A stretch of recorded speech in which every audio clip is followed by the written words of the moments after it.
Most people think they understand religion, but what if I told you that one simple question could shatter everything you believe about faith? Why do Jews refuse pork, Muslims strictly forbid it, yet Christians, reading the same ancient scriptures, eat it without hesitation or fear?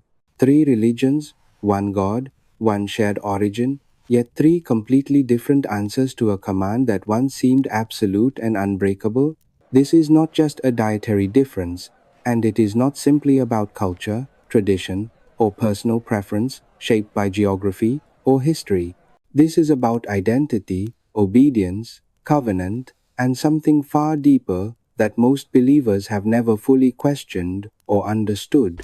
Because if God once called something unclean, how could it suddenly become acceptable without contradicting his own nature and authority? And if it did not change, then why are millions of sincere believers living in completely different interpretations of the same divine command? Here is the uncomfortable truth that many avoid, and it might challenge assumptions you have carried your entire life without realizing it. Most people have never actually traced the origin of these rules, nor have they followed the full story across centuries of revelation. They inherit beliefs, repeat traditions, and defend positions without ever asking the deeper question behind the rule itself. But what if the real answer is not about food at all, and never was from the very beginning?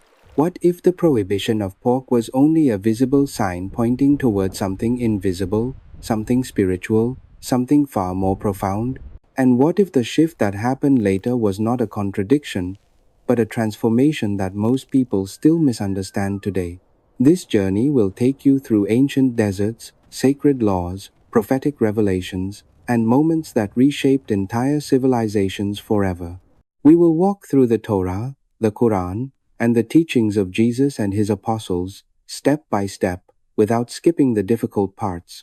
Because the truth is not simple, and it was never meant to be comfortable or easy to accept without reflection. It demands that you think, question, and confront what you have always assumed was obvious and unquestionable. And by the end, you may realize that the question was never about what goes into your body. It was always about what defines your relationship with God and how that relationship is expressed in your daily life.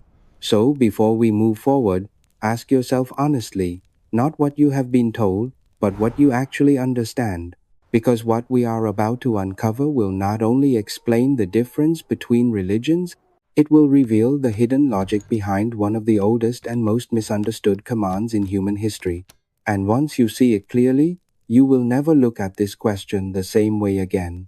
Now, everything begins in a time long before modern religion even existed, in a world shaped by covenant and calling, a world where one man was chosen, and through him, an entire nation was set apart for a divine purpose. And it is in that moment that the first answer begins to take form. Long before Christianity was born, and centuries before Islam emerged, God began shaping a people through a covenant unlike anything the world had ever seen. These people did not begin as a nation, but as a promise given to one man named Abraham, chosen for a purpose far greater than himself.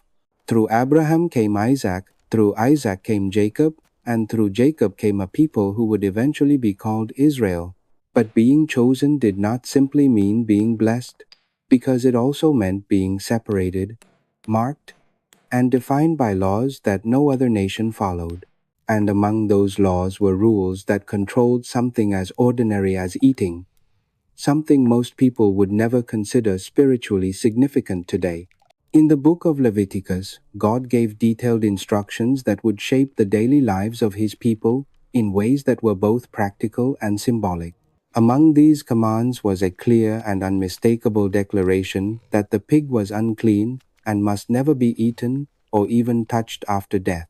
This command was repeated again in Deuteronomy, reinforcing that it was not optional, temporary, or open to interpretation by human reasoning. To modern readers, this might seem strange, even unnecessary, because we often assume food choices are purely physical and not spiritual.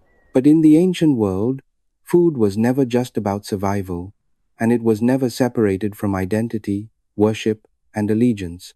God was not merely regulating diet, he was establishing boundaries that would define who his people were and who they were not. Because Israel was not meant to blend in with surrounding nations, but to stand apart in a way that was visible, daily, and undeniable. The word used for this calling was holy, which in Hebrew means to be set apart, distinct, and intentionally different from everything around you. And that difference was not abstract or philosophical, it was lived out in everyday actions, including what people chose to eat or refuse. Every meal became a reminder that they belonged to God, and every refusal became a declaration of loyalty to Him above all others. The surrounding cultures did not follow these rules, and many of them used animals like pigs in rituals tied to idolatry and false worship. So, the command was not only about avoidance, it was about separation from practices that would pull Israel away from their covenant.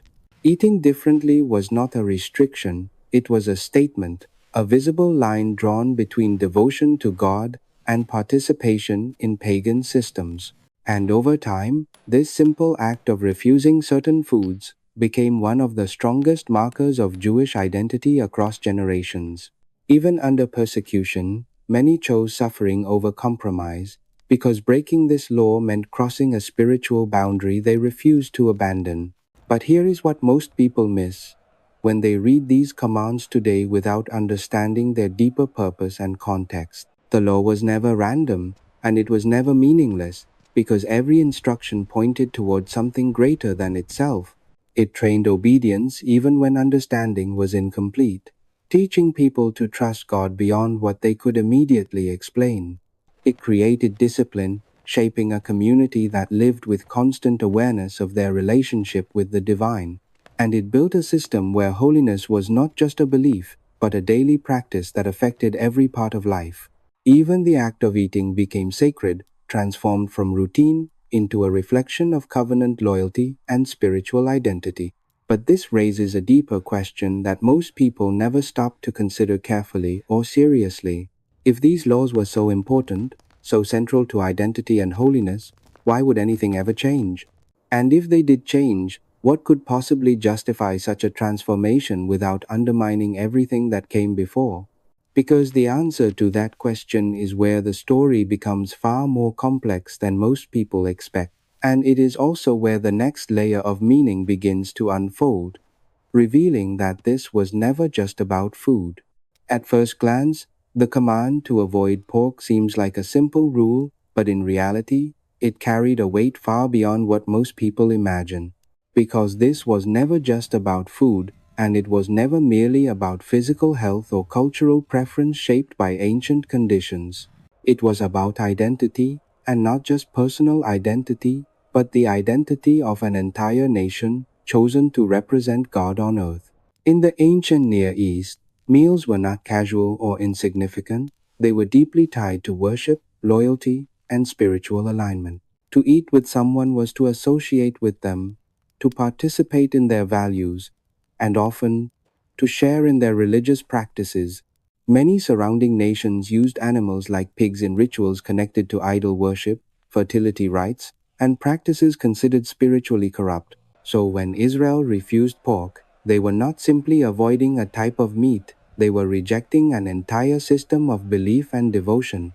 Every meal became a silent declaration that they did not belong to the gods of Egypt, Babylon, or Canaan. They belonged to Yahweh alone, and their daily habits reflected that allegiance in ways that could not be hidden or ignored.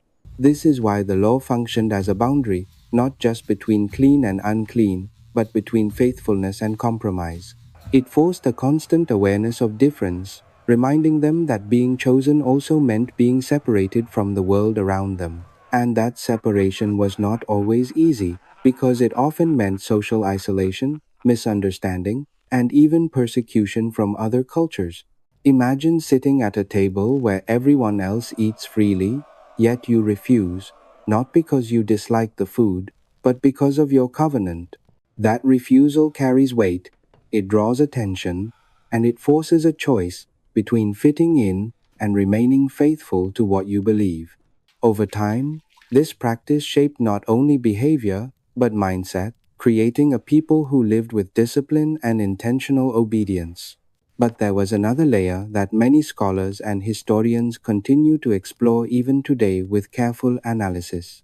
In the harsh climate of the ancient Middle East, pigs presented practical challenges that made them more difficult to manage safely. They consumed almost anything, including waste, which increased the risk of disease in environments without modern sanitation systems. Their meat spoiled quickly in high temperatures, making preservation dangerous without advanced methods that did not exist at that time. So while the law was primarily spiritual, it also carried wisdom that protected the people physically in ways they may not have fully understood. But even this explanation does not fully capture the depth of what was happening within this system of command. Because the law was also a training ground, teaching obedience even when the reason was not fully revealed or immediately clear. It required trust, not convenience, and commitment, not selective agreement based on personal comfort or cultural pressure. This is what made the law powerful, because it shaped the heart through repeated actions that reinforced loyalty and discipline. And for centuries, this identity remained strong, carried through exile, hardship, and constant pressure from surrounding nations. Avoiding pork became more than a rule, it became a symbol, a visible marker that separated Israel from the rest of the world. But history does not stand still, and neither does revelation as it unfolds across generations and different moments in time. Because hundreds of years later, another faith would emerge, one that would both affirm and reinforce this very same command. A faith that would not see this law as symbolic or temporary, but as absolute, universal, and binding for all believers. And that is where the story takes its next turn, moving from Israel to a new community shaped by submission and divine command. 6 centuries after Jesus walked the earth, a new revelation emerged in the deserts of Arabia, reshaping the spiritual landscape of millions. Islam did not present itself as a completely new religion, but as a continuation and restoration of the original faith of Abraham. It affirmed the same God, the same lineage, and many of the same foundational truths that were already present in earlier scriptures. And among those truths was a command that had never been forgotten, never softened, and never reinterpreted across generations. The prohibition of pork appeared again, not as a cultural suggestion, but as a clear and direct command from God in the Qur'an. Multiple verses emphasize this rule, with striking clarity, declaring pork impure and forbidden for those who truly submit to God. There was no ambiguity, no symbolic reinterpretation, and no transition toward a different meaning as seen in later Christian thought. For Muslims, this was not a temporary law given to a specific nation, but a universal command that applied to all believers everywhere. And this difference is critical because it reveals a completely different understanding of how divine law functions across time. In Judaism, dietary laws were part of a covenant with Israel, marking them as a distinct people set apart from other nations. In Islam, the same command becomes a universal standard, reflecting a belief that God's guidance is consistent and unchanging.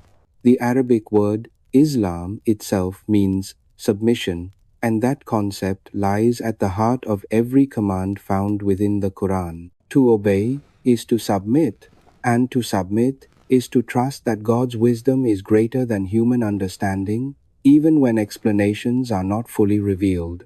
This is why the question, why is pork forbidden, is often answered differently within Islamic theology compared to modern curiosity. The deeper answer is not found in science, culture, or historical reasoning, but in the act of obedience itself as an expression of faith. When God commands, the believer responds, not because they fully understand, but because they trust the authority behind the command. And this transforms everyday actions into acts of worship, including something as simple and routine as choosing what to eat. Avoiding pork is not just a dietary restriction, it becomes a daily reminder of one's submission to Allah and commitment to His will. But beyond obedience, there is also a strong emphasis on purity, both physical and spiritual, within the Islamic framework. The concept of tahara governs cleanliness in every aspect of life, from prayer to hygiene to the preparation and consumption of food. Pork is considered impure within this system, not only physically, but also in a way that affects spiritual cleanliness and readiness for worship. This reinforces the idea that faith is not limited to belief, but extends into daily habits that shape discipline and awareness. There is also a sense of continuity, because Islam teaches that it confirms and preserves truths that were present in earlier revelations. The Torah prohibited pork, and Islam maintains that command as part of a consistent pattern of divine instruction across history. But there is another dimension that adds even more depth to this command within Islamic understanding. Some scholars describe certain laws as tests, not designed to be fully explained, but to reveal the sincerity of a believer's heart. Will you obey when it is convenient, or will you obey even when you do not fully understand the reason behind the command? This transforms restriction into discipline, and discipline into a pathway towards spiritual growth and deeper connection with God. Even discussions about health and hygiene are considered secondary because the primary focus remains on obedience and submission. And for over 14 centuries, across continents and cultures, this command has remained remarkably consistent among Muslim communities. From the Middle East to Southeast Asia, from Africa to Europe, the prohibition of pork continues to define a shared identity. But now the tension becomes impossible to ignore because we are left with a question that refuses to disappear. If both Judaism and Islam maintain this command so clearly, why does Christianity appear to move in a completely different direction? What changed? And more importantly, who changed it? Because the answer does not begin with a rejection of the law, but with a shift that few people fully understand. A shift that starts with Jesus himself and a teaching that would challenge the entire framework of external purity. At this point, many people assume they already understand why Islam forbids pork, but that assumption hides a much deeper reality.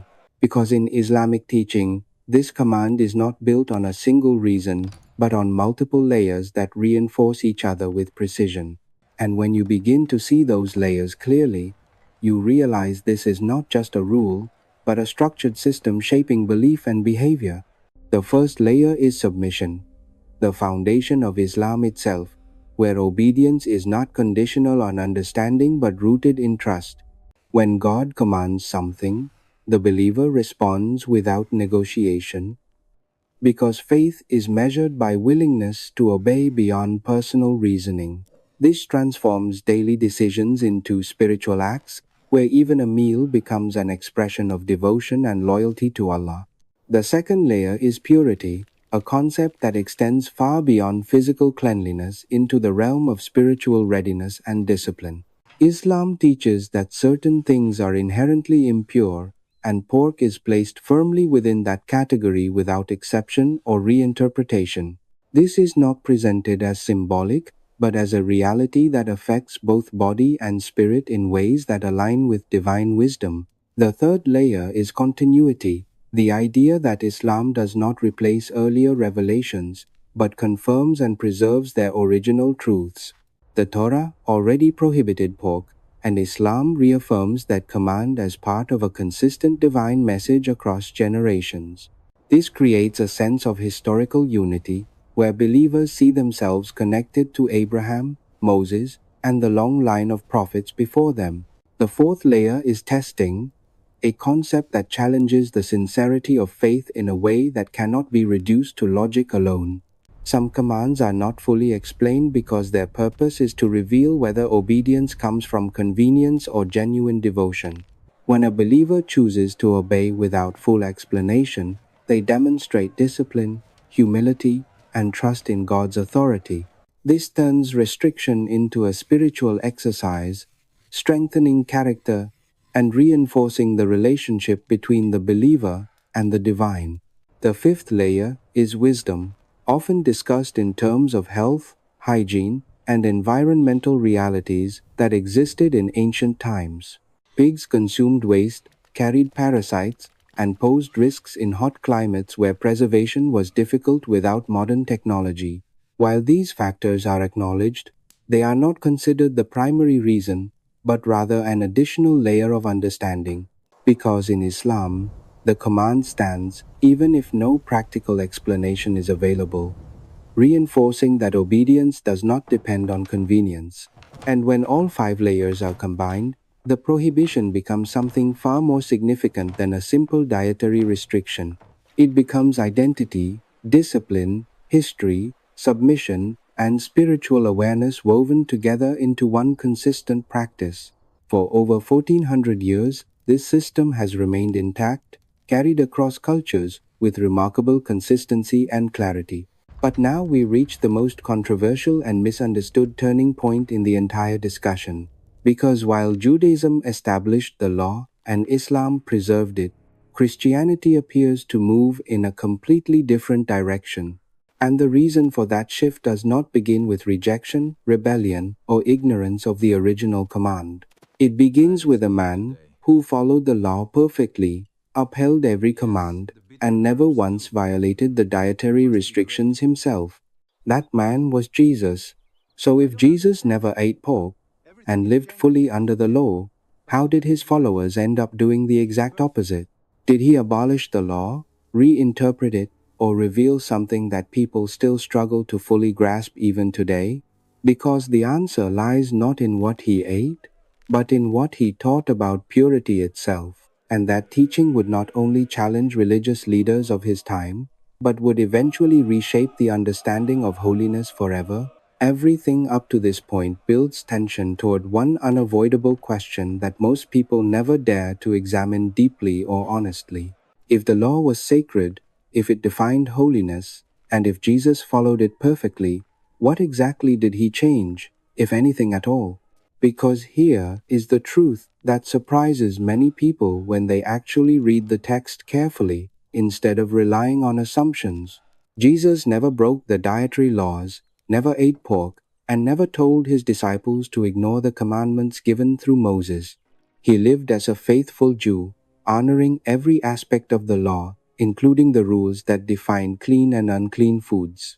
This is why his words in Matthew are so important, because he clearly stated that he did not come to abolish the law, he came to fulfill it, and that word alone has caused confusion, debate, and disagreement for centuries among believers and scholars. Because what does it mean to fulfill something that was already considered complete and authoritative in its original form? Does fulfillment mean continuation, completion, transformation, or something entirely different that cannot be reduced to simple categories? To understand this, we must move into one of the most controversial moments recorded in his teaching, found in the Gospel of Mark. In Mark chapter 7, religious leaders confronted Jesus about his disciples eating without following traditional ritual hand-washing practices. This was not about hygiene, but about ceremonial purity, rules added by human tradition, rather than directly commanded by God. And in response, Jesus made a statement that would echo through history and reshape the entire conversation about purity. He said that nothing entering a person from the outside can defile them, because it does not reach the heart but passes through the body. Instead, he explained that what comes out of a person, from within the heart, is what truly defiles them spiritually. This was not a minor clarification. It was a radical shift in focus from external behavior to internal condition. Because for generations, people believed that holiness was maintained by avoiding certain actions, objects, or substances considered unclean. But Jesus redirected attention toward the source of moral corruption, placing responsibility not on food, but on the human heart. He listed things like evil thoughts, greed, pride, deceit, and envy as the true sources of impurity that separate people from God. This challenged the entire framework that many religious leaders had built their authority upon, a system centered on visible compliance. And this is where misunderstanding often begins, because many interpret this moment as Jesus abolishing all dietary restrictions immediately. But that is not what is happening in the context of his earthly ministry at that specific point in time. He was not commanding his followers to eat anything freely, nor was he openly rejecting the law given through Moses. Instead, he was planting a seed, a foundational idea that would later grow into a much larger transformation after his death and resurrection. He was preparing his disciples for a shift that had not yet fully unfolded, a shift that would redefine holiness itself. Because under the Old Covenant, purity was often expressed through separation, through visible distinctions between clean and unclean. But Jesus began introducing a new perspective, where purity would be defined by transformation, not just separation. A transformation that would not come from external rules alone, but from something happening deep within the human soul. And this is why his teaching felt so disruptive.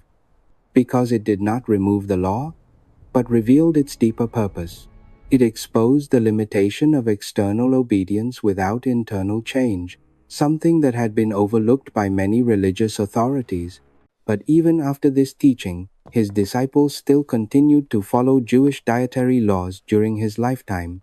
Nothing visibly changed yet, and that is what makes the next moment in history so critical to understanding everything. Because the real turning point would not come from a sermon, but from a vision that would confront everything a faithful follower believed.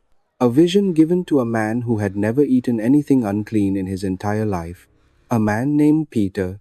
Years after Jesus had risen and ascended, something happened that would shake the foundation of everything the early believers thought they understood. The followers of Jesus were still living as Jews, still keeping dietary laws, still maintaining the boundaries that had defined them for generations. Nothing had visibly changed yet, and the separation between Jews and Gentiles remained strong, reinforced by culture, law, and identity. Then one day, a man named Peter climbed onto a rooftop to pray, unaware that his understanding of purity was about to be challenged. It was midday, and as hunger set in, he fell into a trance that would become one of the most pivotal moments in Christian history. He saw a vision, a great sheet descending from heaven, held by its four corners, filled with all kinds of animals. Clean animals, unclean animals, creatures that the law had carefully separated for centuries, were now gathered together in one place. Then a voice spoke, direct and undeniable, telling him to rise, kill, and eat what he saw before him. Peter's response was immediate and strong, because this command collided with everything he had believed his entire life. He refused, declaring that he had never eaten anything unclean, not once, not even after following Jesus for years. This is crucial, because it proves that even after Jesus' teachings, the disciples still observed the dietary laws faithfully. Then the voice spoke again, and this time the words carried a weight that would echo through generations. What God has made clean, do not call unclean. This exchange happened 3 times, reinforcing the message in a way that Peter could not ignore or dismiss. At first glance, it seems obvious, as if God was simply removing the dietary restrictions that had existed for centuries. But the text does not leave us guessing, because Peter himself later explains what the vision truly meant. He realized that the message was not primarily about animals, but about people, about those once considered unclean. For generations, Gentiles were seen as outsiders, separated by law, culture, and covenant from the people of Israel. The dietary laws had functioned as a barrier, preventing close fellowship, shared meals, and unity between these groups. But now, that barrier was being dismantled, not gradually, but decisively, through a divine revelation that could not be ignored. God was declaring that no person should be considered unclean or excluded from his plan of salvation. This was not just a theological adjustment, it was a complete redefinition of how God's people would relate to the world. The vision symbolized the breaking of a wall that had stood for over 1,000 years between Jews and Gentiles. And with that wall falling, the function of the dietary laws as a dividing line began to lose its original purpose. This does not mean the law was wrong, nor does it mean it was meaningless or unnecessary in its original context. It means that its role was changing as the scope of God's covenant expanded beyond one nation to all people. The early church was now stepping into a reality where identity would no longer be defined by separation through food. Instead, it would be defined by faith in Christ, something that transcended cultural, ethnic, and ritual boundaries. But this transition was not easy, and it created tension, confusion, and debate among believers who struggled to adapt. Because letting go of a defining marker of identity is never simple, especially when it has shaped generations of obedience. And that is why another voice would rise to explain this transformation with clarity, logic, and theological depth. A man who once enforced the law with strict intensity, but later became the strongest advocate for a new understanding. A man named Paul? If Peter's vision broke the wall, then Paul was the one who explained what it meant and how believers were supposed to live after it fell. Because a revelation alone does not create clarity, it creates questions, tension, and conflict that demand explanation and direction. And no one was more qualified to explain this shift than Paul, a man who once lived with absolute devotion to the law. He was not just a follower of the law, he was a Pharisee, trained, disciplined, and deeply committed to every command given through Moses. He understood dietary laws better than most, and he had enforced them with a level of intensity that shaped his entire identity. But everything changed after his encounter with the risen Christ, an encounter that redefined his understanding of law, grace, and salvation. Paul began to see something that many others struggled to accept, that the law was never the final destination, but a sign pointing forward. It revealed sin, it created boundaries, and it prepared people for something greater that would ultimately fulfill its purpose.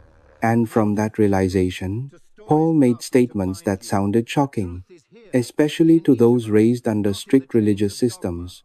He declared that nothing is unclean in itself, a statement that would have been unthinkable for his former identity as a Pharisee.